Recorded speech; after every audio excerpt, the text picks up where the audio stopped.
पछिबाट कमल थापा सुटुक्क पसेर निर्वाचन आयोगमा त्यो आफैले सिग्नेचर गरेर काटेका हुन्। अब लिङ्गदेन चाहिँ सुटुक्क नगरेर यसलाई क्यास गरेर हैन त पहिला प्रचार हैन कमल राजेन्द्र लिङ्गदेन भनेको त कमल थापाको फोटोकपी हो नि त। कमल थापाले पनि पहिला त्यही गरेका थिए। कमल थापाले पनि यसरी पत्र आउँदाखेरि कमल थापाले त्यो मुद्दा हाल्ने के मिडियाहरूमा हल्ला गरे जुन अहिले राजेन्द्र लिङ्गदेनले गर्दैछ नि सामाजिक सञ्जालमा प्रचार गरे अनि प्रचार भयो अनि पछिबाट ठक्क तपाईँको अन्तिम म्यादमा गएर निर्वाचनको ठिक मुखमा आएर गएर सिग्नेचर ठोक्दै त्यही गर्छन् र राजेन्द्र लिङ्गदेनले पनि। तपाईँको यस्ता व्यक्ति भेटाएको छु राप्रपाको केन्द्रीय समितिमा जुन 5,000 रुपियाँ लिएर पछिल्लो निर्वाचनमा फोरमलाई समर्थन गरेको थियो, उपेन्द्र यादवको पार्टीको लागि भोटमा आएका थिए। त्यो व्यक्ति हिजो पनि राप्रपाको केन्द्रीय सदस्य थियो, अहिले पनि राप्रपाको सदस्यमा तपाईँको मनोनित भएको छ। राजेन्द्र लिङ्गदेनले जुन दावा ठोकिरहेछन् विभिन्न प्लेटफर्ममा त्यस्तो परिणाम ल्याउनको लागि त राजपरिवारको सबै सदस्यहरूलाई राप्रपाको स्टेजमा चढाउनै पर्ने हुन्छ। अब राजेन्द्र लिङ्गदेनलाई त्यो प्रधानमन्त्री वा त्यो पहिलो पार्टी बनाउनको लागि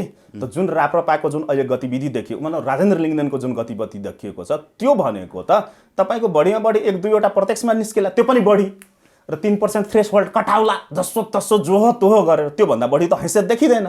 र जुन उहाँले सार्वजनिक रूपमा ठोक्दै हिँड्नु भएको छ भाषण, त्यो भाषणलाई कार्यान्वयनमा ल्याउनको लागि सहीमा त्यो फेस देखिनको लागि ऐनामा उतार्नको लागि त एउटै विकल्प छ।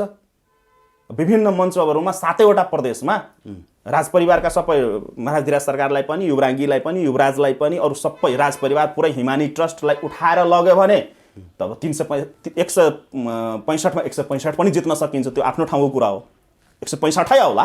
तर राजा त राप्रपाका हैनन्, राप्रपाका राजा त हैनन्।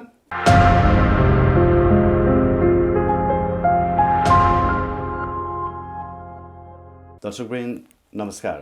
PNBखबर.com को यो विशेष श्रृङ्खलामा हामीसँग राष्ट्रिय नागरिक आन्दोलनका राष्ट्रिय संयोजक डाक्टर मनोज कुमार झाजी हाम्रो साथमा हुनुहुन्छ। डाक्टर साहब यहाँलाई हार्दिक स्वागत छ। धन्यवाद युवराज सर। आराम हुनुहुन्छ सर? आरामै छु अहिले। बिहान मात्रै निर्वाचन आयोगले राप्रपाको विधानबाट र झन्डाबाट गाईको चिन्ह हटाउनको लागि र विधानबाट तपाईँको राज संस्था र हिन्दू धर्म हटाउनको लागि पत्र काटेको कुरा चाहिँ कमल थापाको फेसबुक पोस्ट मार्फत जानकारीमा आएको छ होइन। यो विषयलाई चाहिँ धेरैजनाले सामाजिक सञ्जालमा आलोचना पनि गरिरहेको अवस्था छ। किन गाई राख्न नपाउने, सूर्य राख्न पाउने, गाई चाहिँ किन राख्न नपाउने भन्ने कुराहरू पनि विभिन्न कोणबाट टिका टिप्पणी भइरहेको छ होइन। यहाँले त पहिल्यै भन्नुभएको थियो कि यो उसको विधानमा छैन, राप्रपाको विधानमा चाहिँ हिन्दू राष्ट्र राज संस्थाको एजेन्डा नै छैन भन्नुभएको थियो। यो अहिले लिङ्गदेन आए पश्चात चाहिँ यो नयाँ विधान पेश गरिएको होला होइन सायद? धन्यवाद युवराज सर, धन्यवाद। यहाँले सबैलाई सूचित गर्नु। मैले सामाजिक सञ्जालमा पनि आज पनि मैले लेखेको छु। सबभन्दा पहिला मैले नै यो विषयमा PNP खबरमै बोलेको थिएँ धेरै पहिला, 1 वर्ष पहिला। त्यसपछि 2-3वटा संवादमा आएको थियो यहाँसँगैको बसाइ। त्यसपछि धेरै मिडियाहरूमा मैले बोलेँ। अब बुझ्नुपर्ने कुरा के छ भने यो के हो भने अहिले नेपालमा चुनावी सिजन चलिरहेछ। अब 2 मिनटमा सकाउँछु, यो धेरै हाइलाइट गर्ने विषय नै होइन, तर यसको म कानुनी, व्यावहारिक र राजनीतिक कोण 2 मिनटमा सकाउँछु। भन्दै गर्दाखेरि के छ भने अहिले नेपालमा चुनावी सिजन चलेको छ। नहुने चुनावको सिजन चलिरहेको छ। अब यसमा सबैले आफ्ना आफ्ना गोटीहरू फालिरहेका छन्। अब यो भन्दै गर्दाखेरि सस्तो लोकप्रियता र प्रचार प्रसार त चाहियो, त्यो छ। अर्को कुरा के छ भने सबभन्दा पहिला बुझ्नुपर्ने कुरा कमल थापा अध्यक्ष हुँदै गर्दाखेरि त्यति बेलै राप्रपाको विधानबाट निर्वाचन आयोगकै पत्रमा जुन पत्र अहिले ट्रोल भइरहेछ नि, सेम पत्र त्यति बेला पनि आएको थियो।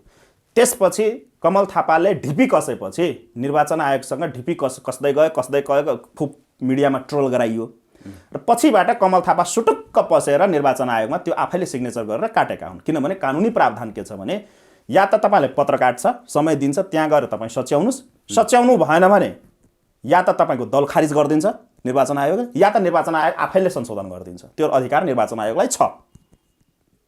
अनि दल खारिजी हुने अवस्था आएपछि र चुनावमा भाग लिन नपाउने अवस्था भएपछि ठ्याक्कै चुनावको मुखमा आएर पछिल्लो संसदीय चुनावको कुरा गर्दैछु, त्यति बेला कमल थापाले आफै सिग्नेचर गरेर सच्याएका हुन्। त्यही भएर मैले पटक पटक भन्ने गरेको छु।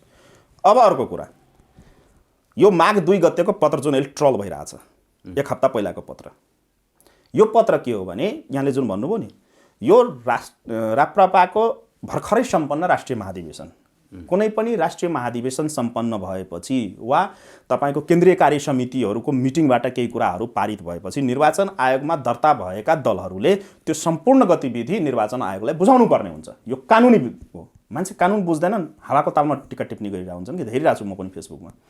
अनि त्यो सबै गतिविधि निर्वाचन आयोगलाई जानकारी गराउनु पर्ने हुन्छ। अनि निर्वाचन आयोगलाई जुन पछिल्लो पटक जुन अपडेट गरियो राप्रपाबाट यो महाधिवेशनको कुराहरू, त्यसमा त यो कुरा आयो। त्यो सम्वर्धनवाद फनानो चिनानो जुन हामीले बहस गरेका थियौँ, त्यो कमल थापाको दस्तावेजको कुरा हो। कमल थापाकै दस्तावेज पारित भएको छ नि त राप्रपामा। त्यही भएर मैले भन्ने गरेको छु, राप्रपा भनेको राजाको फोटो बेच्ने र राजाको नाम बेच्ने पार्टी मात्रै हो भनेर, हैन? त्यो आएको छ। अब त्यो दस्तावेज आइसकेपछि अब निर्वाचन आयोगलाई त अहिले निर्वाचनको हिसाब किताबले तयारीमा लागेका छन्। अब सबै पल्टाइरहेको हुन्छन्। त्यो अपडेट गरेपछि त्यसलाई सद्दर पनि त निर्वाचन आयोगले गर्नुपर्छ। त्यो सद्दर गर्ने क्रममा त्यो कुराहरू भेटियो। अनि त्यो कुरा भेटिएपछि त पत्र त काट्छ नि त। हो, त्यही पत्र काटिएको। अब रह्यो कुरा व्यावहारिक कुरा हो। एकदम कमल थापालाई चाहिँ यो पहिले जानकारी थियो त्यसो भए? हैन, कमल थापाले सिग्नेचर गरे हो नि। मैले आज बिहान मात्रै फेसबुक स्ट्याटस राख्नुको त कुनै तुक छैन। तुक छैन। उहाँले आफै मैले भने त मैले डेटै तोक्दिएँ नि त। पछिल्लो सङ्घीय निर्वाचन हुँदाखेरि उहाँले सुटुक्क निर्वाचन आयोगमा गएर सिग्नेचर ठोकेको नि, त्यहाँ रेकर्डेड छ नि। भोलिको दिनमा निर्वाचन आयोगले सार्वजनिक गरिदिन्छ त्यो कुरा। अब लिङ्कदेन चाहिँ सुटुक्क नगरेर यसलाई क्यास गरेर हैन, त पहिला प्रचार हैन, कमल राजेन्द्र लिङ्गदेन भनेको त कमल थापाको फोटोकपी हो नि त। पार्ट 2 हो नि त। मैले अस्ति नै भनेको थिएँ नि त। तपाईको कमल थापाले पनि पहिला त्यही गरेका थिए। मैले अघि नै भने नि, कमल थापाले पनि यसरी पत्र आउँदाखेरि कमल थापाले त्यो मुद्दा हाल्ने के मिडियाहरूमा हल्ला गरे, जुन अहिले राजेन्द्र लिङ्गदेनले गर्दैछ नि सामाजिक सञ्जालमा प्रचार गरे। अनि प्रचार भयो, अनि पछिबाट ठक्क तपाईँको अन्तिम म्यादमा गएर निर्वाचनको ठिक मुखमा आएर गएर सिग्नेचर ठोक्दिए। त्यही गर्छन् राजेन्द्र लिङ्गदेनले पनि। आज उनीहरूको विस्तारित बैठक के बोलाएको छ, पदाधिकारी बैठक, त्यहाँबाट फेरि पत्र आदान प्रदान तुतु म्यामे हुन्छ, वाकयुद्ध हुन्छ निर्वाचन आयोगसित। अनि लास्टमा यदि निर्वाचन हुने अवस्था आयो भने ठ्याक्कै निर्वाचनको बेलामा अर्को कानुनी प्रावधान के छ भने यतिले मात्रै हुँदैन। ठ्याक्कै निर्वाचनको बेलामा पनि दल पुनः दर्ता हुन्छ। तपाईँले पहिला दल दर्ता गराउनुहुन्छ। दुईटा व्यवस्था छ नेपालमा। एउटा दल दर्ता प्रोसेस हो, त्यो तपाईँले दल खोल्ने अधिकार भयो। त्यसपछि निर्वाचन प्रयोजनको लागि पुनः दल दर्ता गर्नुपर्ने हुन्छ ठ्याक्कै निर्वाचनको मुखमा आएर। फेरि सबै दल दर्ता हुन्छ। काङ्ग्रेस एमाले सबै दर्ता हुन्छ।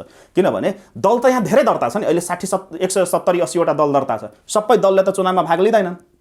त्यस कारणले निर्वाचनको कार्यतालिका जब सार्वजनिक गर्छ निर्वाचन आयोगले, त्यति बेला त्यो निर्वाचनको कार्यतालिका सँगसँगै 15 दिने 30 दिने अब टाइम कति छ त्यो अनुसारले निर्वाचन आयोगले के भन्छ भने निर्वाचन आयोगमा दल दर्ता भएका दलहरू जसले निर्वाचन आयोगमा भाग लिन चाहन्छन्, किनभने निर्वाचन चुनाव चिन्ह त चाहियो नि, त्यसको लागि पुनः दल दर्ता निर्वाचन प्रयोजन त्यसलाई भन्छ।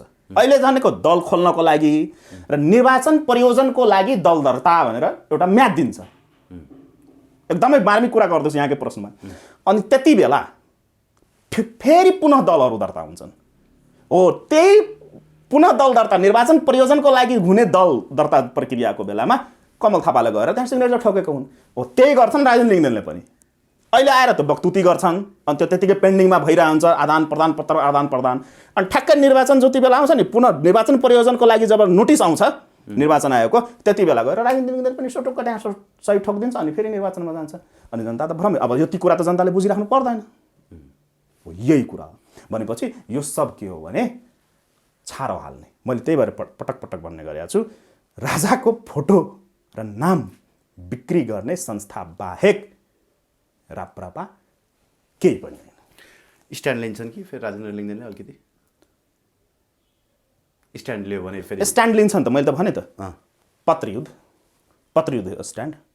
अरू गतिविधि त खै देखिँदैन त। उहाँ घर के अरे पूर्व पञ्चहरूलाई जो आफै चुनाव लड्यो भने आफ्नो श्रीमतीले भोट नदिने व्यक्तिहरूलाई राप्रपामा ल्याउने बाहेक केही व्यक्ति राम्रा व्यक्ति पनि आएका छन्, केही सबैलाई त नभनौँ, तर पर्सेन्टेज निकाल्यो भने अब 100%मा तपाईँले 10% राम्रो मान्छेले ल्याएर केही हुँदैन। 90% त त्यही छन् पूर्वहरूलाई। लिङ्गदेनले चुनाव हार्न सक्छन् नेपाली भन्दैछन् कि मलाई।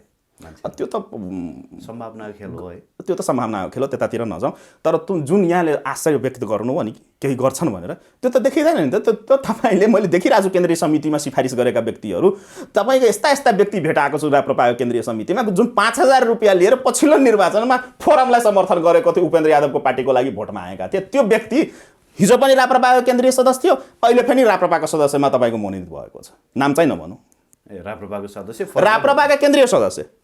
अनि चुनाव प्रचार चाहिँ पछिल्लो चुनावमा त्यति बेला पनि केन्द्रीय सदस्य थिए अनि तपाईँको यो राजपा फोरम गठबन्धनको लागि भोट मागेर हिँडेको अब त्यस्तो त्यस्तो व्यक्तिको भरमा उहाँ राजेन्द्र लिङ्गदेनजीको स्टेटमेन्टहरू हेरिरहेको हुन्छु म विभिन्न अन्तर्वार्ताहरूमा उहाँले भन्नुहुन्छ 365वटै क्षेत्रमा हामी चुनाव लड्छौँ अप्रत्याशित मत ल्याउँछौँ अप्रत्याशित विजय हासिल गर्छौँ अब कसको बलमा ल्याउने हो कि राजालाई नै लगेर भोट माग्न लगाउने हो कि अब राजेन्द्र लिङ्गदेनले दावा ठोकेको राजेन्द्र लिङ्गदेनले जुन दावा ठोकिरहेछन् विभिन्न प्लेटफर्ममा त्यस्तो परिणाम ल्याउनको लागि त राजपरिवारको सबै सदस्यहरूलाई राप्रपाको स्टेजमा चढाउनै पर्ने हुन्छ न त्यो गर्छन् कि होइन त्यो त गर्दैनन् त्यो मैले फेरि त्यो अर्को भाषा नजाओस् अब फेरि मेरो शब्दमा किनभने मान्छेले भावमा टेक्दैनन् शब्दमा टेक्छन् यसलाई म कोट्या नभए फेरि गाली खान्छु हिमालीको सक्रियतालाई हेर्ने हो भने त अबको इलेक्सनमा कुनै जादुको छडी चलाउन त उहाँको सक्रियता आवश्यक देखिन्छ होइन त्यही त भन्दै थिएँ अब राजेन्द्रकै सक्रियता पनि आवश्यक देखिन्छ लिङ्गदेनलाई यदि हिरो बनाउने हो भने प्रधानमन्त्री बनाउने हो भने त त्यही त भन्दैछु अब राजेन्द्र लिङ्गदेनलाई त्यो प्रधानमन्त्री वा त्यो पहिलो पार्टी बनाउनको लागि त जुन राप्रपाको जुन अहिले गतिविधि देखियो मतलब राजेन्द्र लिङ्गदेनको जुन गतिविधि देखिएको छ त्यो भनेको त तपाईँको बढीमा बढी 1-2वटा प्रत्यक्षमा निस्केला त्यो पनि बढी र 3% थ्रेसहोल्ड कटाउला जसो तसो जोहो तोहो गरेर त्योभन्दा बढी त हैसियत देखिँदैन र जुन उहाँले सार्वजनिक रूपमा ठक्दै हिँड्नु भएको छ भाषण त्यो भाषणलाई कार्यान्वयनमा ल्याउनको लागि सहीमा त्यो फेस देखिनको लागि ऐनामा उतार्नको लागि त एउटै विकल्प छ विभिन्न मञ्चहरूमा 7वटा प्रदेशमा राजपरिवारका सबै महाराज धीराज सरकारलाई पनि युवराङ्गीलाई पनि युवराजलाई पनि अरू सबै राजपरिवार पुरै हिमानी ट्रस्टलाई उठाएर लग्यो भने तब 165मा 165 पनि जित्न सकिन्छ त्यो आफ्नो ठाउँको कुरा हो 165 आउला त्यो त आउँछ त्यो त ठोकुवा हो फेरि राजा आफै हिँड्दियो भने तर राजा त राप्रपाका हैनन् राप्रपाका राजा त हैनन् मैले त्यही भएर पटक भन्ने गरेको छु जसरी राजा र राजपरिवारलाई राजेन्द्र लिङ्गदेनले हिजो अस्ति केपी ओलीले यी के अरे माइतीघर मण्डलामा भएका केही राजावादीहरूले राजा ज्ञानेन्द्र र हिमानी सरकारले के बनाइदियो भने केपी ओलीको झोले बनाइदिएका थिए अहिले आएर जसरी हिमानी सरकार र राजा ज्ञानेन्द्रलाई राजेन्द्र लिङ्गदेनको झोले र राप्रपाका केन्द्रीय सदस्य बनाएका छन् त्यसरी त हुँदैन त्यस कारणले यो सब केही होइन हात्ती आयो फुस्छ भन्छौँ नि हामी त्यो बाहेक केही पनि हुन्छ अब त्यो चुनावमा देखिएला आज बिहान मात्रै भर्खरै नामाकरण गरिएको मध्य प्रदेशको राजपत्रबाट चुच्चे नक्सा हरायो यद्यपि उहाँले माफी माग्नु भएको छ हतारमा यो लतरपत्र भयो भनेर होइन तर केही व्यक्तिहरूले चाहिँ होइन यो सुनियोजित तरिकाले हो भन्ने कुरो आयो कि मतलब चुच्चे नक्सा नेपालको चुच्चे नक्सा मध्य प्रदेशको आधिकारिक राजपत्रमा तपाईँको जुन लोगो प्रयोग गरिन्छ त्यो लोगोमा चाहिँ चुच्चे नक्सा नै रहेछ एकदमै धन्यवाद त्यो मैले पनि हेरेको थिएँ के छ भने युवराज सर सबभन्दा पहिला यो चुच्चे नक्साको इस्युमा सायद खड्ग प्रसाद ओलीज्यूको सरकारको बेलामा जुन यो इस्युहरू उठ्यो अनि सरिता गिरीको लगायतको इस्युहरू उठ्यो त्यति बेला यहाँसँगैको बसाइमा र पिएनपी खबरमै सबभन्दा पहिला मैले यसको विषयमा विस्तृत रूपमा बोलेको थिएँ त्यसपछि मैले लगातार केही यो डिजिटल मिडियाहरूमा विभिन्न मिडियाहरूमा बोलेँ र यहाँसँगैको बसाइमा मैले 3-4वटा इन्टरभ्यूहरूमा मैले बोलेको छु सबभन्दा पहिला हामीले वस्तुगत स्थिति अवस्था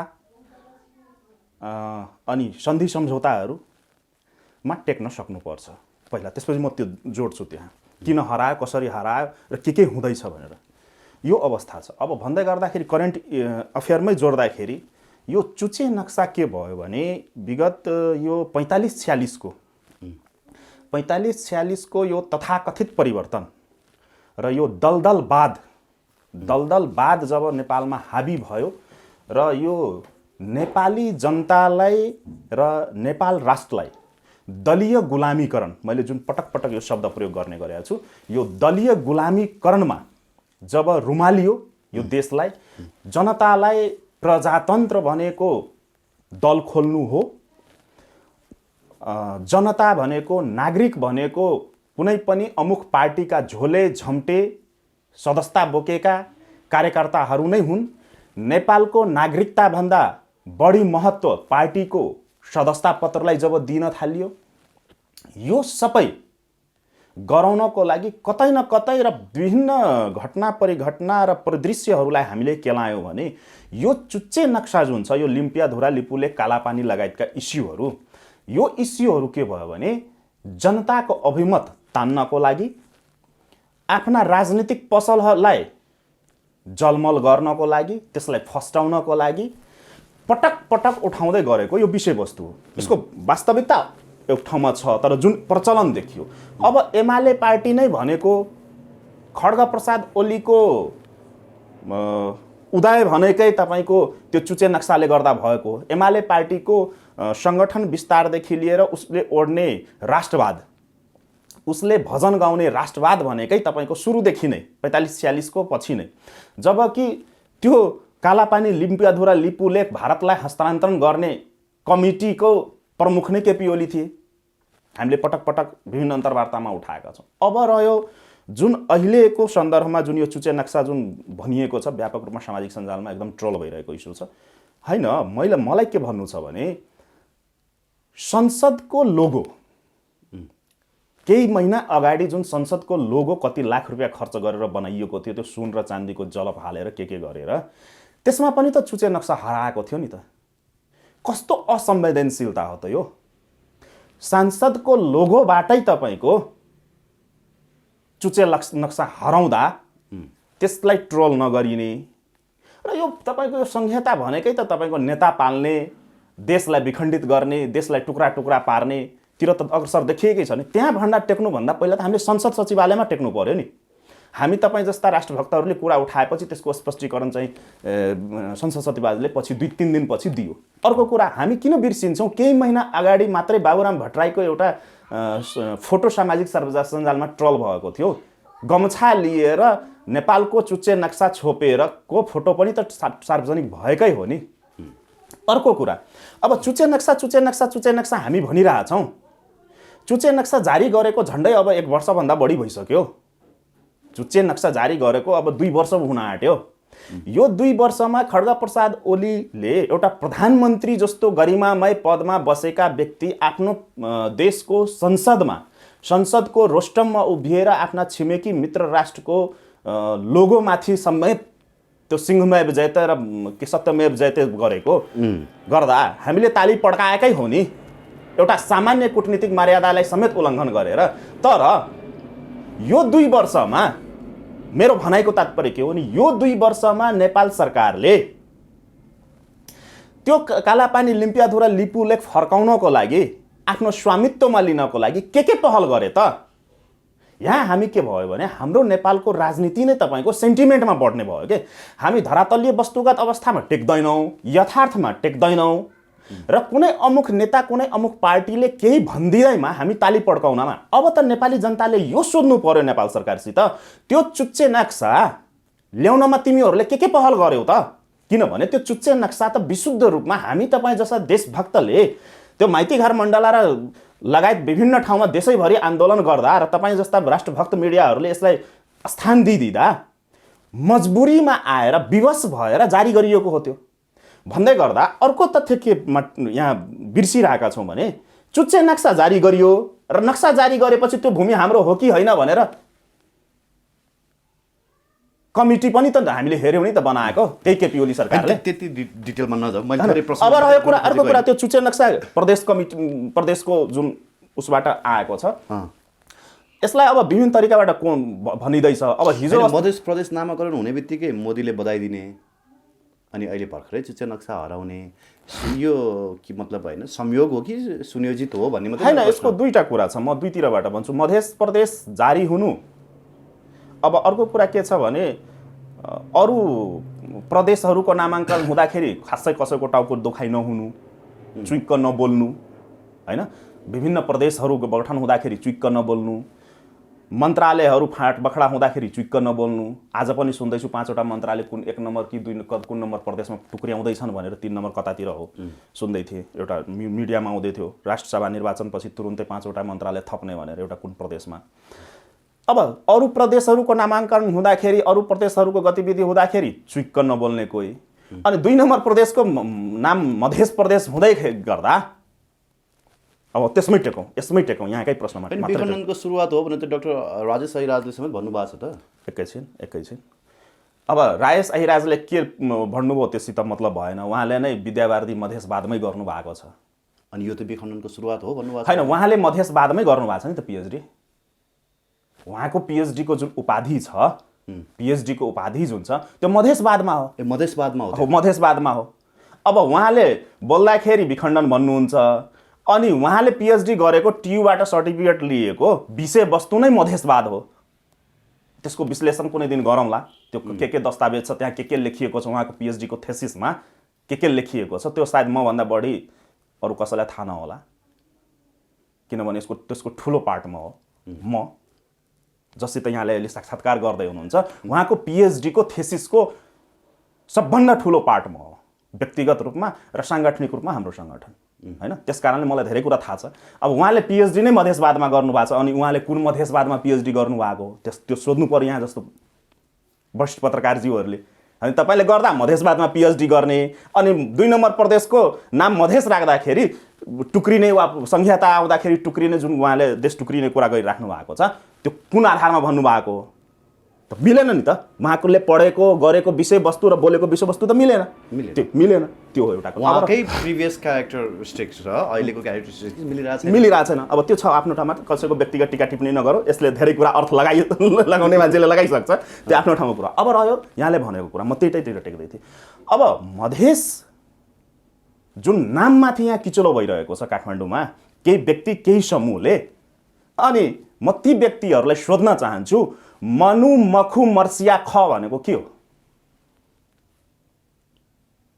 म ती व्यक्तिहरूलाई, त्यो अहिले मधेसको नाममा गाली गर्ने, हिजो पनि गाली गरेका, हेपेका, अफेलित गरेका, आज यसमै टेकौँ, मधेसमै टेकौँ पहिला भने, हिजो 2007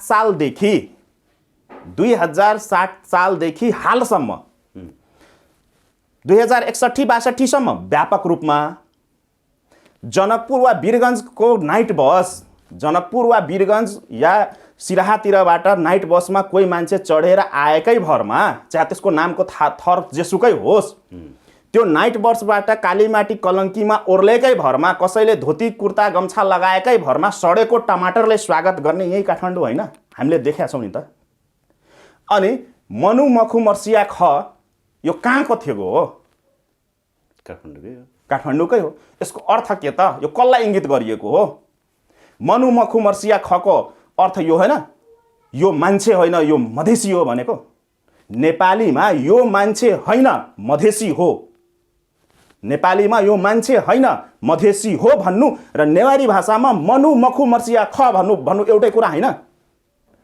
अनि हिजो अस्ति त्यही इन्डो नेपाल बोर्डर एरियाका मान्छेलाई मधेसी भनेर हेप्दाखेरि हुने, आज त्यहीँनिरको जनताले या त्यहीँनिरको जनप्रतिनिधि, म त्यसलाई समर्थन गरिरहेको छैन, संहितालाई समर्थन गरेको होइन, तर वस्तुगत जुन यहाँ व्यापक रूपमा देखिरहेको छु, विभिन्न राष्ट्रिय मिडिया भनाउनेहरूमा कलम लेखिँदैछ, लेखहरू एउटा विद्वान पत्रकार, मैले हिजोसम्म विद्वान मानेको थिएँ उहाँलाई, 2 दिन पहिला 3 दिन पहिलासम्म उहाँलाई मैले एउटा विद्वानको उपाधिले सम्मानित गर्ने गरेको थिएँ। उहाँको पनि मैले लेख हेरेँ, मैले आफ्नो सामाजिक सञ्जालमा पनि सेयर गरेको छु उहाँको लेख।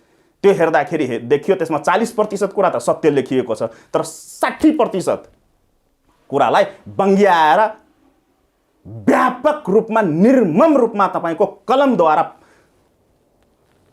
तराई मधेसका भावनामाथि निर्मम प्रहार गरिएको पनि देखियो। यो के हो त? गर्न के खोजिएको?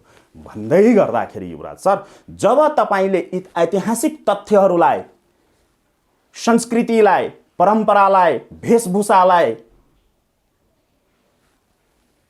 निर्मम तरिकाले प्रहार गर्नुहुन्छ, जब त्यसलाई दबाउने, कुचल्ने, त्यसलाई शोषण गर्ने, त्यसलाई प्रताडित गर्ने, जब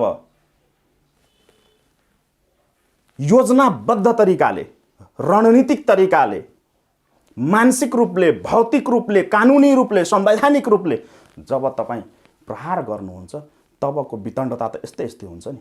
देश कसरी टुक्रिन्छ त? त्यसरी नै टुक्रिने हो नि। त्यही भएर मैले पटक पटक भन्ने गरेको छु, नेपाली हुनुमा गर्व गरौँ र साथसाथै नेपालको भूगोललाई मात्रै नमानौँ। यहाँको धर्म, संस्कृति, कला, वेशभूषा, एउटै भाषा, एउटै भेष भनेको के हो? राष्ट्रियता। अहिलेको पर्सेप्सन त्यही त। एउटै भाषा, एउटै भेष भनेको के हो? अहिले नै हामी नेपाली बोलिरहेछौँ, यो नेपाली कहाँको नेपाली हो? त्यही बनारसबाट डेभलप भएर आएको नेपाली होइन। अब यो कुराहरू गऱ्यो भने अब कतिले मलाई नै गाली गरिरहेछ सामाजिक सञ्जालमा विभिन्न इन्टरभ्यूहरूमा, मलाई पनि गाली गरिरहेछ। तर म त्यो गालीसित म डराउँदिनँ, सामान्य कुरा म डराउँदिनँ। यार इतिहास पढ न, तथ्यमा टेकेर कुरा गरौँ न। यदि सत्य बोल्दाखेरि यदि गाली खाइन्छ भने खाने, र त्यही सत्यलाई लुकाउनुको आज जुन यो विकृतिहरू हामी हेरिरहेछौँ नि यो देशमा, आज कतै विखण्डनको कुरा उठिरहेछ, आज यो संहिताको नाममा देश बर्बाद भएको अवस्था छ, यो गणतन्त्रको नाममा देश बर्बाद हुनुको पछाडि यो धर्मनिरपेक्षताको ल्याउनु, यो सबको पछाडिको म त पटक पटक भन्नु, विदेशी शक्तिहरू मात्रै दोषी होइनन्। विदेशीहरूले त आफ्नो स्वार्थपूर्ति गर्छन् नि, त्यसको मोहरा त हामी भित्रै छ नि। अनि जब तपाईँको स्वार्थ, अर्काको स्वार्थपूर्तिको लागि तपाईँले इतिहासलाई बङ्ग्याउनुहुन्छ, हिजो अस्ति मैले त्यो मधेसमै टेकेँ फेरि 2007 सालसम्म जुन भूगोलका हामी कुरा गरिरहेछौँ, आजको यो नेपाल, यो 2007 सालसम्म कानुनी रूपमा यो भूगोल थियो त? आउनुहोस् कानुनी रूपमा विश्लेषण गरौँ र बहस गरौँ। चुनौती छ मेरो। भूगोलै थिएन 2007 साल। 2007 सालसम्म यो भूगोल भइदिएको भए जनकपुरको मान्छेले काठमाडौँ आउनको लागि अम्लेखगञ्जमा भिसा किन लगाइन्थ्यो त? अम्लेखगञ्जमा जहाँ अहिले आइल निगमको डिपो छ, त्यसमा तपाईँको प्रवेश आज्ञा कार्यालय थियो 7 सालभन्दा अगाडि। 7 सालसम्म, 7 सालभन्दा अगाडि नभनौँ, 2007 साल फाल्गुन 7 गतेसम्म जब हामीले जुन प्रजातन्त्र भनिरहेछौँ, मेरै घरमा भिसा छ त्यसको। 2002 सालमा मेरो हजुरबुवा नेपाल आउँदा त्यहाँ काठमाडौँ लेखिएको छैन, नेपाल लेखिएको त्यो भिसामा। अहिले त नेपाल भन त यत्रो ठुलो देखियो होइन, होइन भन्छ नि त मान्छेले। त्यही भन्दैछु। अनि 2002 सालमा मेरै हजुरबुवा नेपाल आउँदा अहिलेको काठमाडौँ, 2002 सालमा मेरो हजुरबुवा काठमाडौँ अहिलेको काठमाडौँ त्यति बेलाको नेपाल आउँदा भिसा लागेको थियो अम्लेखगञ्जमा। अर्काको त कुरै छोडिदिनु, म त्यसको प्रत्यक्षदर्शी हो।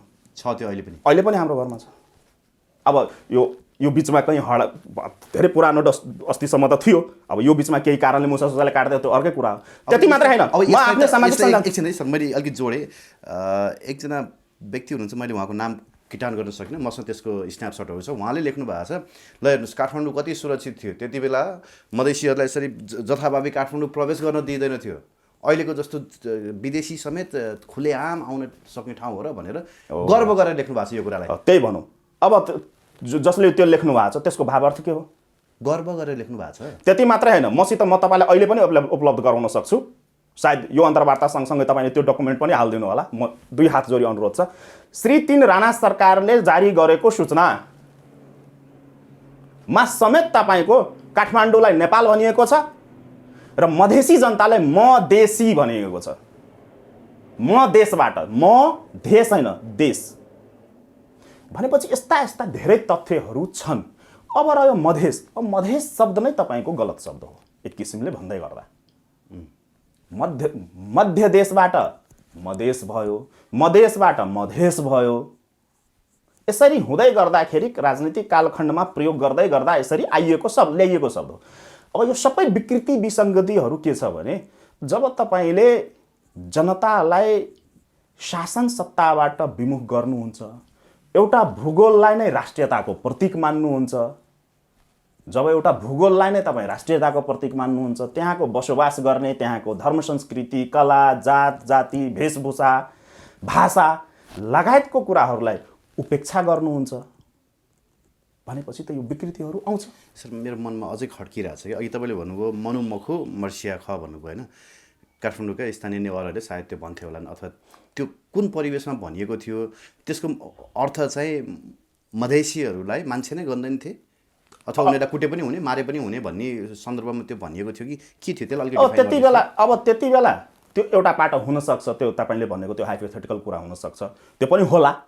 तर मनुमखु मर्सिया ख यो त नेवारी भाषा हो।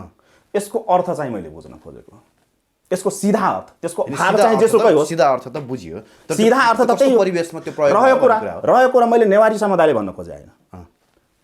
यो त मानसिकता थियो नि त यहाँको। है त्यो त सिके राउतले भन्नुभएको छ नि, एउटा सानो बच्चाले समेत कालो मान्छे देख्ने बित्तिकै ऊ मधेसी आयो भन्छ। अहिले पनि तपाईँ तरकारी बेच्ने मान्छे त्यो कुडा कचरा काठमाडौँमा उठाउने मान्छे त्यो जनकपुरको होस् चाहे जसुकै होस् त्यसलाई हेपेर भैया भन्ने चलन छैन। जब भैया भनेको त दाजु हो। कहाँ हिन्दीमा बोल्छन् भने होइन, नेपालीले पनि त्यसलाई जब कि उसले माथि राम्रोसित नेपाली बुझिरहेको हुन्छ त्यो मान्छे, तर उसलाई बोलाउनु पर्यो भने हिन्दीमा बोलाउँछ नि त। ए भैया यता आइजा भनेर भन्छ नि त, इधर आजा भनेर भन्छ, जबकि शुद्ध हिन्दी पनि बोलिएको हुँदैन। भनेपछि यो मानसिकताले देशलाई कता पुर्याउँछ त?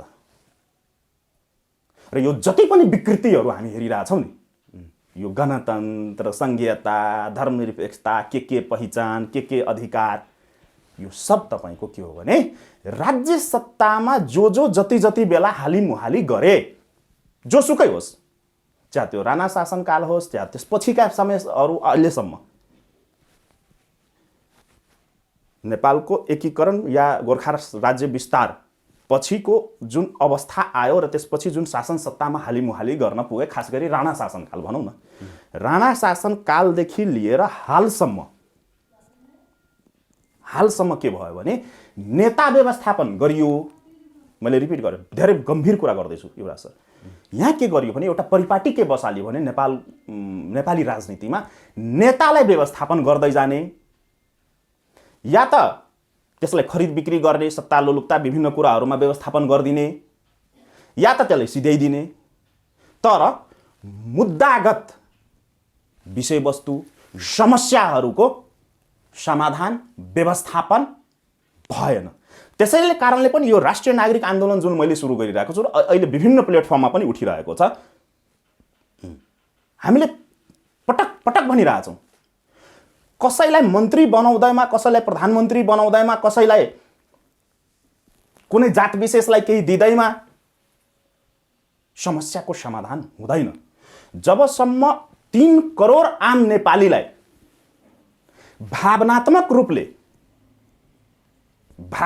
रूपले कानुनी रूपले समानताको अधिकार दिएर, समान जिउने अधिकार दिएर, त्यसलाई आत्मस्वाभिमानी हामी बनाउँदैनौँ, जबसम्म त्यसलाई नेपाली हुनुको गर्व महसुस गराउँदैनौँ, तबसम्म जुनसुकै तन्त्र आए पनि, जोसुकै सत्तामा आए पनि, यी समस्याहरू दिन प्रतिदिन उग्र हुँदै जान्छ। र अब शान्तिलो कुराहरूमा अब एउटा तपाईँले त्यो मोदीको शुभकामना या एबिसिडी जुन गरिएको छ, अहिले यो ट्रोल भइरहेछ, यहाँ त कति कुराहरू फेक पनि आइरहेको हुन्छ क्या। र अर्को कुरा, त्यो अथेन्टिक होइन त्यसो भए मलाई त लाग्दैन, किनभने ट्विटरमा म पनि फलो गरिरहेको छु मोदीजीलाई। इन्डियन एम्बेसीको पनि गर्थ्यो होला त्यो ट्विट, मैले त देखिनँ यो कुरालाई। मतलब त्यसो भए अब अर्को त्यसो भए हाम्रो होइन राज्य सत्तामा बस्नेहरूको र होइन इभन हाम्रो होल समुदायकै क्यारेक्टरिस्टिक चाहिँ कस्तो रहेछ भने मधेसमाथि गरिएको विभेद अथवा तपाईँले भने जस्तो मधेसलाई हेर्ने दृष्टिकोणमै उनीहरूको डर चाहिँ के छ भने मधेस टुक्रेर जाला कि, जहिले पनि उनीहरूमा डर त्यही छ। जस्तो भीम उपाध्याय भन्ने मान्छेले पनि के लेख्नुभयो भने अब मधेस प्रदेश चाहिँ टुक्रिने के भन्छ छाँटकाट देखियो लेख्नु भएको छैन। भनेपछि यो चाहिँ सोचमा, त्यो डरमा होइन मनमा रहेछ नि त। डर होइन, यो त्यही भन्दै फ्याक्ट हो कि। भीमजीको त मैले देखिनँ, तर एउटा वरिष्ठ पत्रकार, म एकैछिन म अर्को नाम पनि भन्छु, म धेरै छन् यस्ता मैले देखिरहेको छु सामाजिक सञ्जालमा। एउटा वरिष्ठ पत्रकार, पत्रकारिता जगतमा आफूलाई अब्बल सफल नेपालको पत्रकारिता जगतको एकदमै सबैले मान्ने व्यक्तित्व, म पनि मान्छु उहाँको बौद्धिकतालाई। तर उहाँको जुन दिन यो मधेस प्रदेश नामाकरण भयो त्यसपछि उहाँले आफ्नो सामाजिक सञ्जालमा टिप्पणी लेख्नु भएको छ, मधेस अब परदेश नहोस् भनेर। जबकि उहाँ एकदमै बौद्धिक व्यक्तित्व हुनुहुन्छ।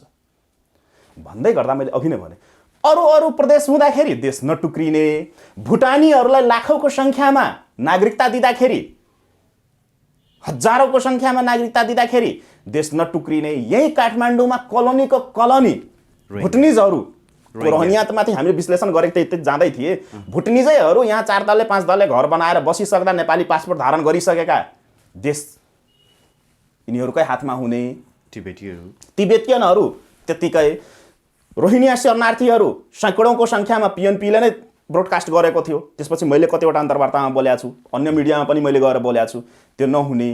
सिक्किम दार्जिलिङका मान्छे आएर यहाँ तपाईँको प्रदेशको प्रमुख हुँदाखेरि, सिक्किम दार्जिलिङका मान्छे आएर नेपाली नागरिकता लिएर, नेपालको मानार्थ नागरिकता लिएका सिक्किम दार्जिलिङका मान्छे हैन एउटा अमुख थर भएकै कारण प्रधानमन्त्रीको क्याबिनेटमा, किचन क्याबिनेटमा बसेका र पछिबाट तपाईँको प्रदेशको मुख्य प्रमुख भन्छौँ नि, गभर्नर, प्रदेश प्रमुख बन्दाखेरि केही नहुने। तिब्बतन नागरिकले तपाईँको यहाँको क्याबिनेट मिनिस्टर हुँदाखेरि केही नबिग्रिने। यो 3 नम्बर प्रदेशलाई बागमती प्रदेश बनाउँदाखेरि जय जयकार हुने। त्यही पुष्पकमल दाहाल बाबुराम भट्टराईले जातीय नरसंहारको कुरा गर्ने र जातीय राजको कुरा गर्दाखेरि त्यसलाई त्यही अमुख जाति विषम सम्प्रदायका मान्छेहरूले चन्दा पनि दिने, भोट पनि दिने, जय जयकार गाउने। तर हजारौं मान्छेको शहादतबाट आएको संघीयता र त्यसलाई संस्थागत गर्नको लागि 2 नम्बर प्रदेशको नाम मधेस राख्दाखेरि देश टुक्रिने र विभिन्न किसिमका ट्रलहरू हुने भनेपछि यसले के निश्चित गर्यो भने, अहिले एकैछिन मैले यसलाई एक लाइनमा टुङ्ग्याएँ प्लिज, नभए बिर्सिन्छु म। अनि त्यो नामाकरण हुँदाखेरि बपाई हुने भनेपछि त के देखियो भने अहिले पनि यो नस्लीय चिन्तन जुन छ नेपाली, आम नेपालीमा छैन, केही वर्ग विशेषमा, केही व्यक्तिहरूमा ग्रसित भएको नस्लीय चिन्तनबाट त मुक्त हुन सकेको छैन।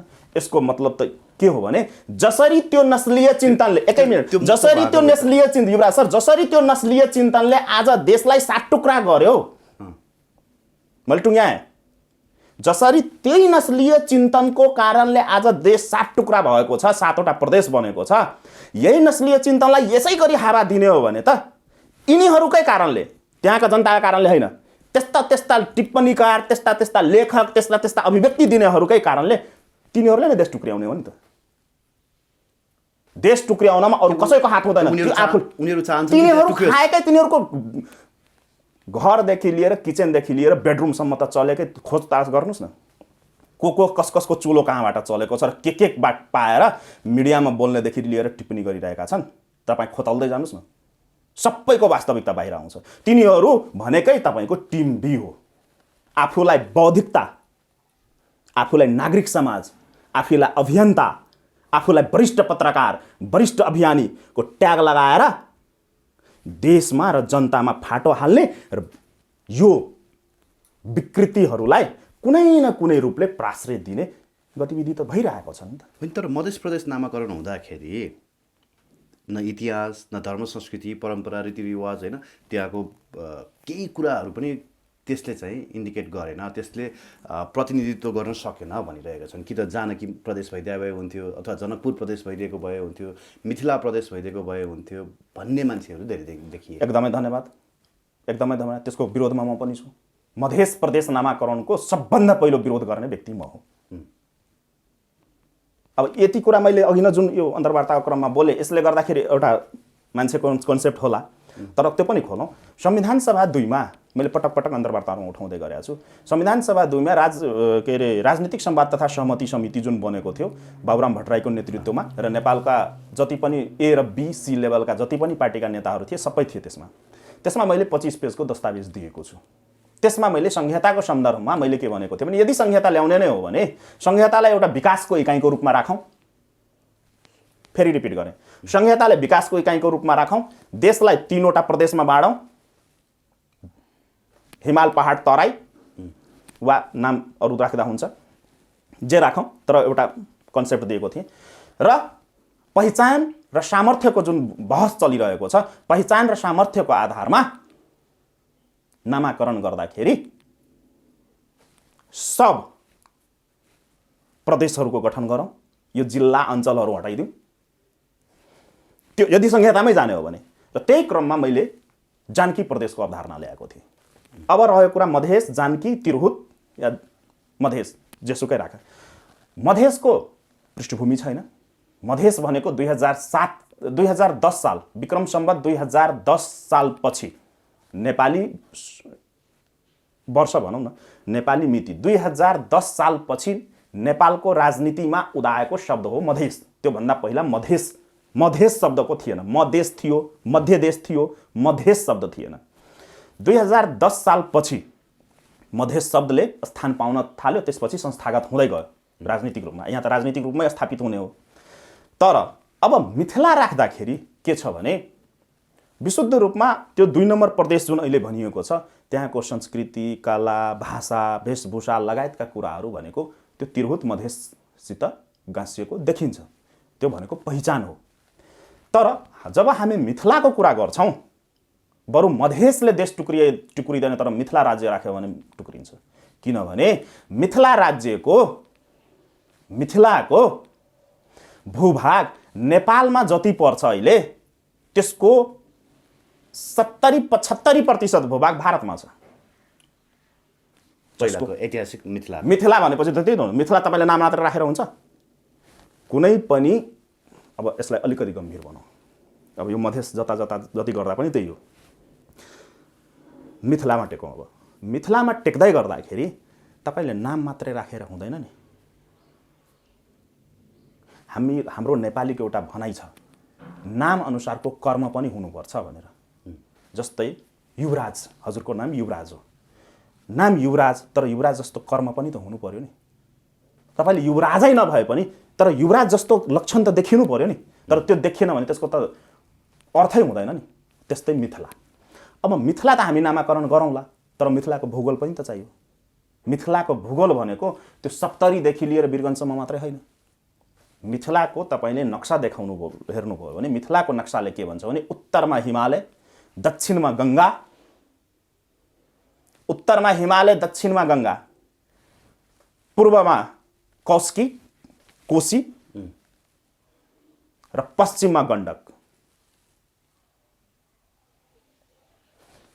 पूर्वमा कोशी जहाँसम्म छ, आज इन्डियामा जेसुकै नामाकरण गरोस् त्यसको। संक्षिप्तमा जाउँ, गम्भीर विषय गर्दैछु म। मिथिलाको नक्सा भनेको पूर्वमा कौशिकी धारा भनेर भनिएको छ। मैले एउटा कविता पनि लेखेको छु त्यसमा।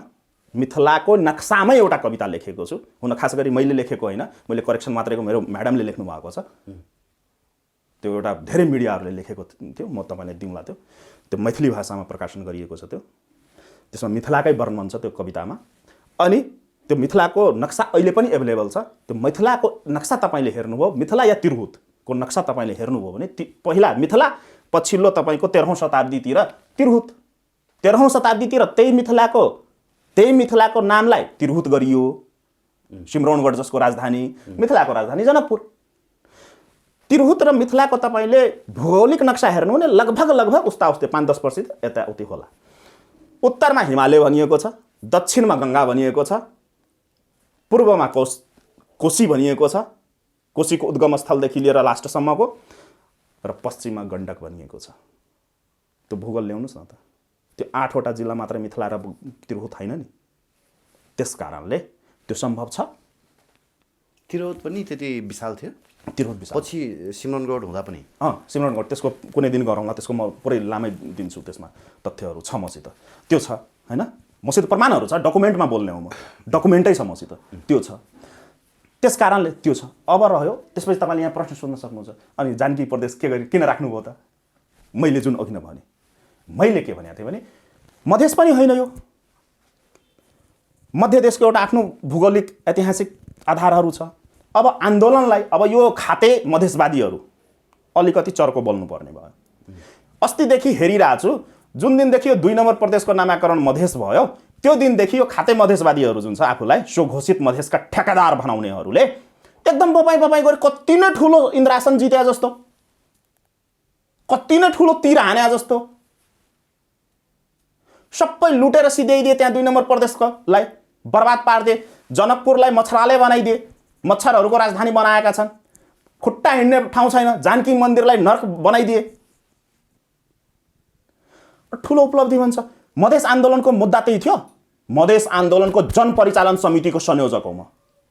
जति कुरा मधेस आन्दोलनको ग्राउन्ड रिपोर्ट राजेन्द्र महतो, मोहन ठाकुर, उपेन्द्र यादवलाई थाहा छैन, त्योभन्दा बढी थाहा भएको व्यक्ति हो म। किनभने त्यो आन्दोलनलाई परिचालन गरिरहेको थिएँ मैले। फ्रन्ट फेसमा, फ्रन्ट वरियरमा बसेर मधेस आन्दोलनको यो डिमान्ड थियो 8 वटा जिल्लालाई मधेस बनाउने। यदि तिमीहरूले मधेसै राख्ने हो भने 25 वटा जिल्ला ल्याउ न त। मधेस आन्दोलनमा कहिले पनि भनिएको थिएन कि मधेसको भूभाग सिन्धुली होइन भनेर। अनि आफ्नो निर्वाचन क्षेत्र सुरक्षित गर्नको लागि, आफूलाई चुनाव जित्नको लागि पहाडसित मधेसलाई अलग गर्न मिल्छ? 25 वटा नगर 22 वटा गर न त। अनि 8 वटा जिल्लालाई त्यस कारणले पनि मधेस गलत हो, यो नामाकरण गलत हो। अब जानकी प्रदेश मैले किन राखेँ प्रस्ताव गरेँ? जानकी प्रदेश मैले किन भने न यो मिथिलासित मिलिरहेछ, भूगोलसित मिलिरहेछ, न तिरहुतको भूगोलसित मिलिरहेछ। अहिलेको जुन आन्दोलनको बलमा यो संहिता नेपालमा आयो, संहिता त आन्दोलनको बलमा आएको हो। जसरी गणतन्त्र र धर्मनिरपेक्षता त होइन, गणतन्त्र जसरी आन्दोलनको बलमा ल्याइयो, धर्मनिरपेक्षताको लागि त आन्दोलनै भएको छैन।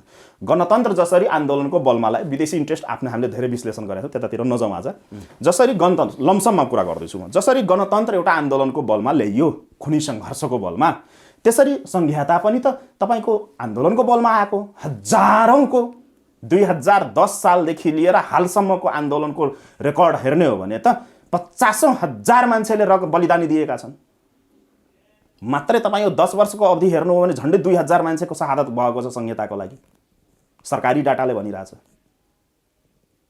भनेपछि यो आन्दोलनको बलमा आएको हो। अनि आन्दोलनको बलमा आएको कुरालाई या त आन्दोलनले जे मागेको थियो त्यो हुनु पर्यो, अनि यो 22 वटा इन्डो नेपाल पुरै बोर्डर एरियालाई बनाऊ मधेस, अनि त्यसपछि हुन्छ।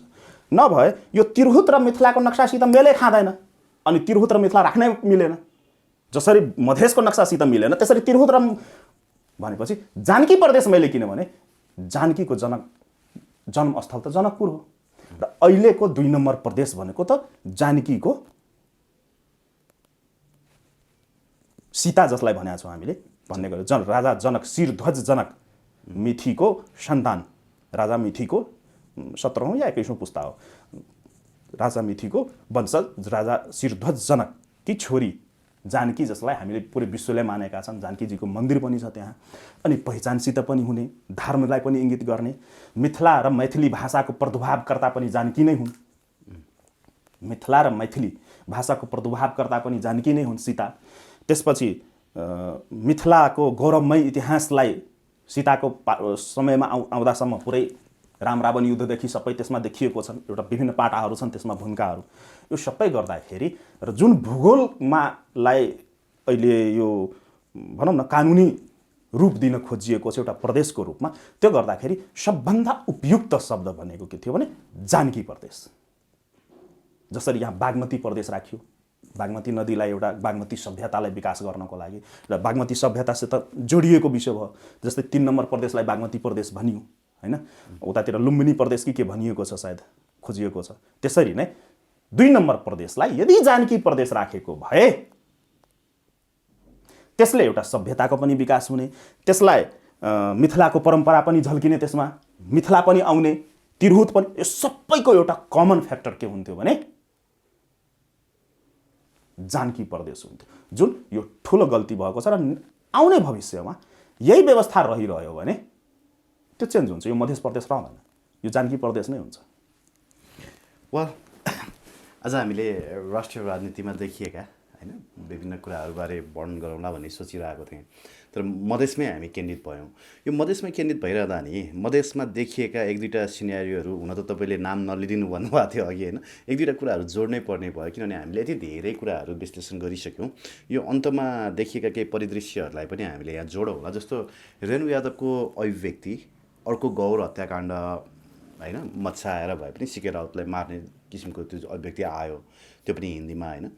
अनि सिके राउतको अभिव्यक्ति त्यो हिसाबले अथवा सिके राउतकै चाहिँ गतिविधिहरूलाई पनि शङ्कास्पद रूपमा चाहिँ धेरै व्यक्तिले हेरिरहेका छन्।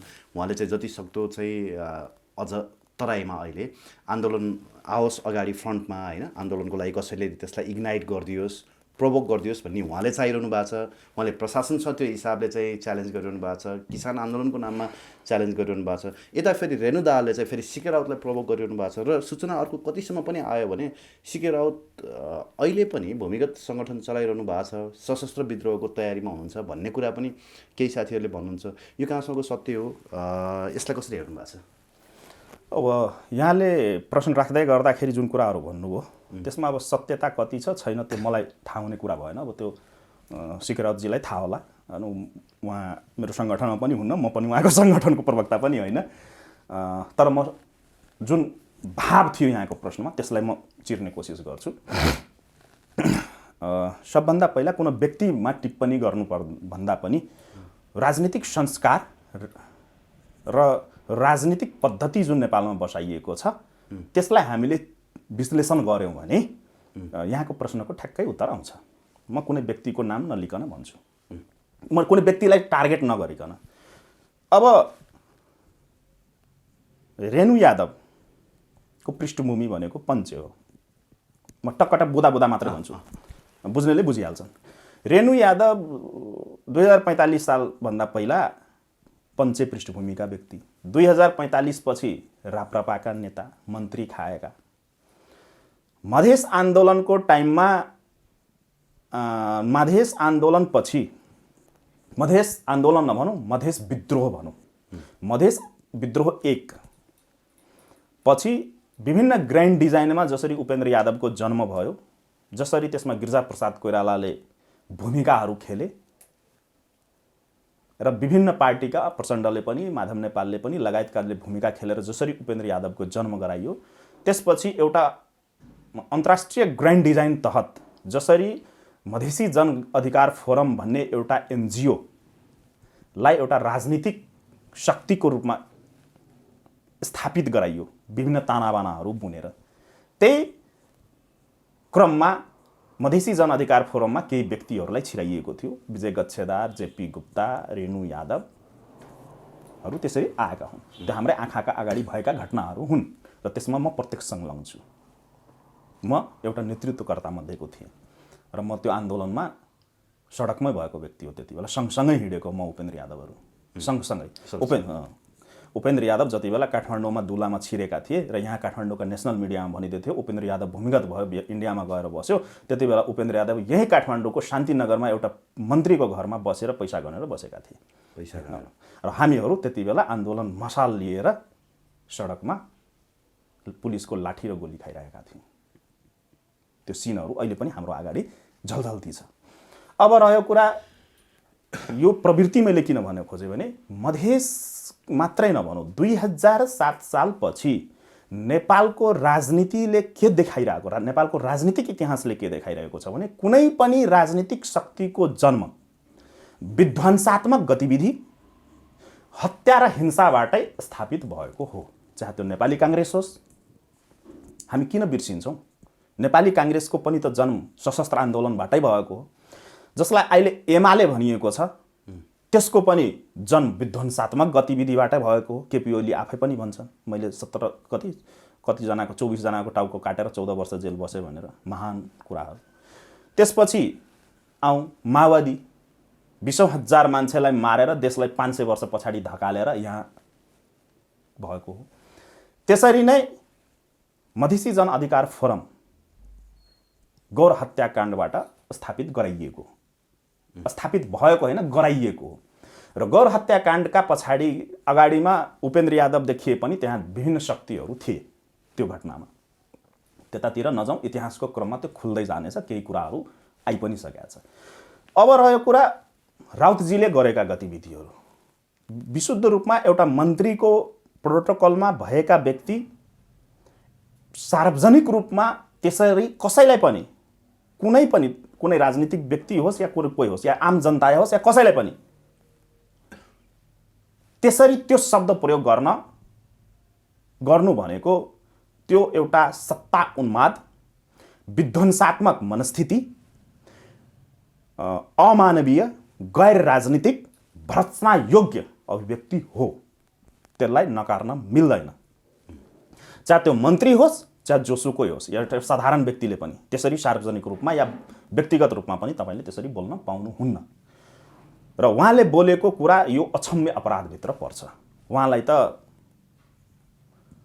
ज्यान मार्ने उद्योगभन्दा पनि एउटा सङ्गठित अपराध, यदि राज्य सत्ता यदि निष्पक्ष भइदिने हो भने, राज्य सत्ता यदि के भनौँ उत्तरदायी जिम्मेवार भइदिए हो भने या अरू देश भइदिएको भए रेणु यादवलाई त्यति बेलै तत्कालै हिरासतमा लिन्थे।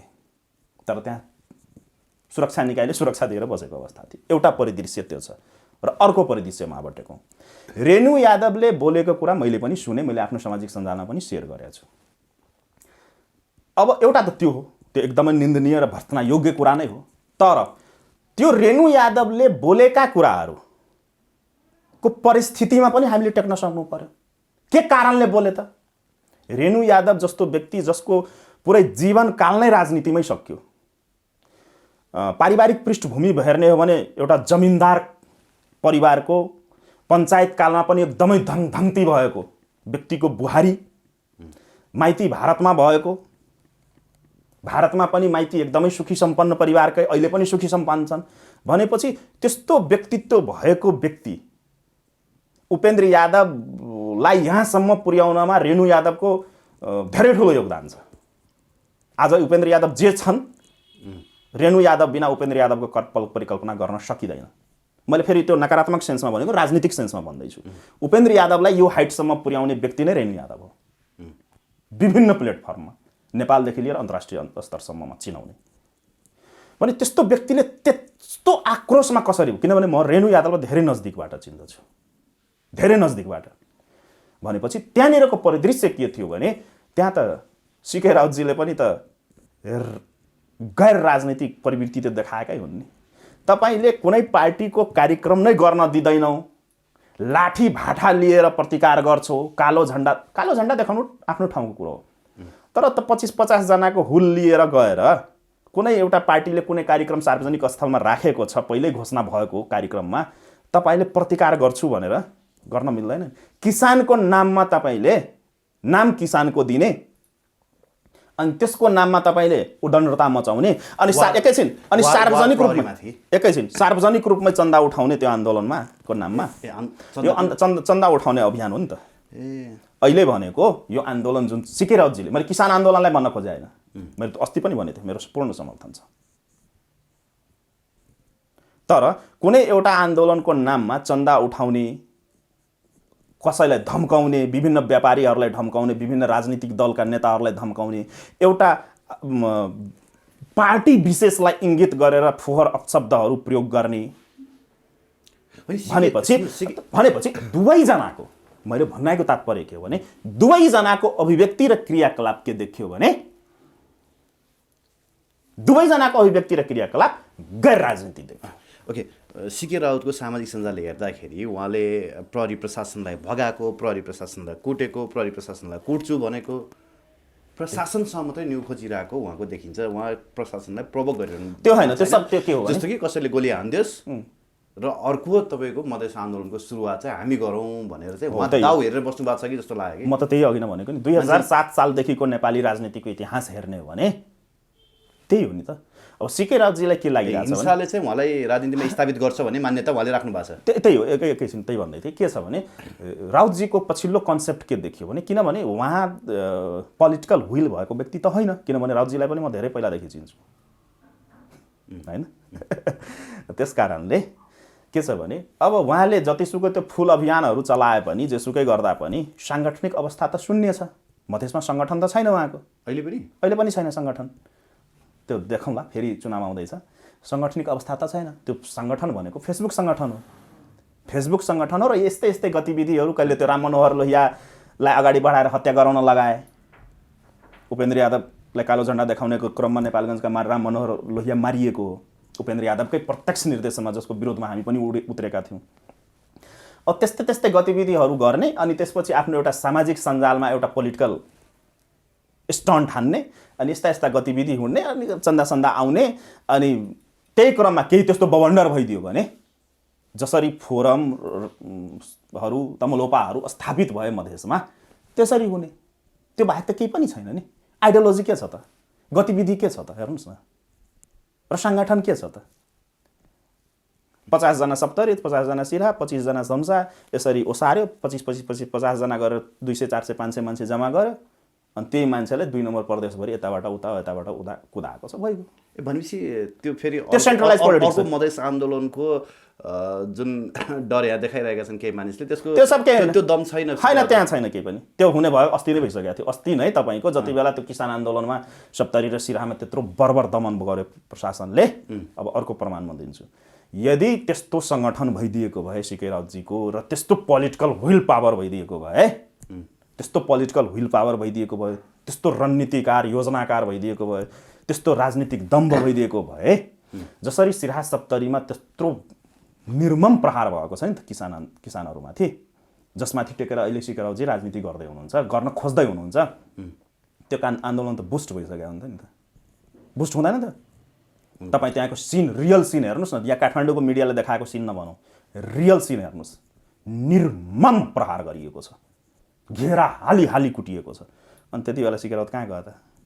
तुरुन्तै एउटा विज्ञप्ति निकालेर यो आन्दोलन हामी अगाडि बढाउँछौँ, खाता नम्बर यति हो, यसमा पैसा दिनुहोस् भनेर सिधै आह्वान गरेँ नि त। मैले भने आएन, त्यो सिके राउतको पेजमा गएर तपाईँको त्यो दिनको त्यो लेटर प्याडमा हेर्नुहोस् के लेखेको छ, यो आन्दोलन हामी अगाडि बढाउँछौँ, अब यसलाई वार पार गर्छौँ, यसलाई पुरै राष्ट्रिय स्तरमा फैलाउँछौँ, त्यस कारणले गर्दाखेरि पैसा चाहिएको छ, यति नम्बर खाता हो, यति नम्बर खातामा पैसा हाल्नुहोस्। पैसा चाहिँ किन हाल्ने? आन्दोलन गर्नलाई, सिके राउतलाई नेता सांसद बनाउनलाई। अब यही हो, जति कुरा गरे पनि यही हो, अब यसलाई टुङ्ग्यौँ। वेल, धन्यवाद दिन चाहन्छु सर यहाँलाई समय संवादको लागि। धन्यवाद युवराज सर, धेरै धेरै धन्यवाद यहाँलाई र पिएनपी खबर परिवारलाई।